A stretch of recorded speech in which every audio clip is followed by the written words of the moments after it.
வணக்கம் chairman sir. Theni பாராளுமன்றத்திலிருந்து வெற்றி பெற்று இன்னைக்கு பேசுறதுக்கு ஒரு வாய்ப்பு கிடைச்சதுக்கு முதல்ல நான் நன்றி சொல்லிக்கிறேன். எங்க தேனி பார்லிமெண்ட் தொகுதியினுடைய முக்கியமான கோரிக்கை திண்டுக்கல் சபரிமலைக்கு புதிய ட்ரெயின் ரூட் வேணும். இன்னைக்கு நடக்கிற நாடாளுமன்றத்தினுடைய எண்ணிக்கை 18வது நாடாளுமன்ற சபை. அந்த வெற்றி பெற்ற நபர்கள் அனைவரும் வைத்த கோரிக்கை திண்டுக்கல் சபரிமலைக்கு புதிய ட்ரெயின் ரூட் வேண்டும். அதோடு இல்லாமல் கேரளாவை சேர்ந்த நண்பர்களும் பாராளுமன்ற உறுப்பினர்களும் திண்டுக்கல் சபரிமலைக்கு புதிய ட்ரெயின் ரூட் வேண்டும் என்ற கோரிக்கை நீண்ட காலமாக இருந்து வருகிறது. அதனுடைய முக்கியத்துவம் என்னவென்றால், ஆண்டொன்றுக்கு 1 கோடி பக்தர்கள் சபரிமலைக்கு சென்று வருகிறார்கள். மாதம் ஒரு நாள் 5 லட்சம் பக்தர்கள் சபரிமலைக்கு சென்று வருகிறார்கள்.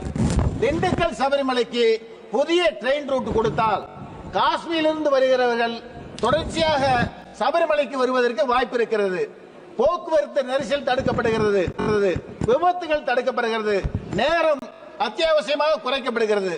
அதை கருத்தில் கொண்டு 100 வருடங்களாக இந்த கோரிக்கையை ஒன்றிய அரசு கவனத்தில் எடுத்து மாண்பு பேரவைத் தலைவர்கள் இந்த திண்டுக்கல் சபரிமலை புதிய ட்ரெயின் ரோடு திட்டத்தை கொண்டு வருவதற்கு ஆவணம் செய்யுமாறு கேட்டு அமர்கிறேன்.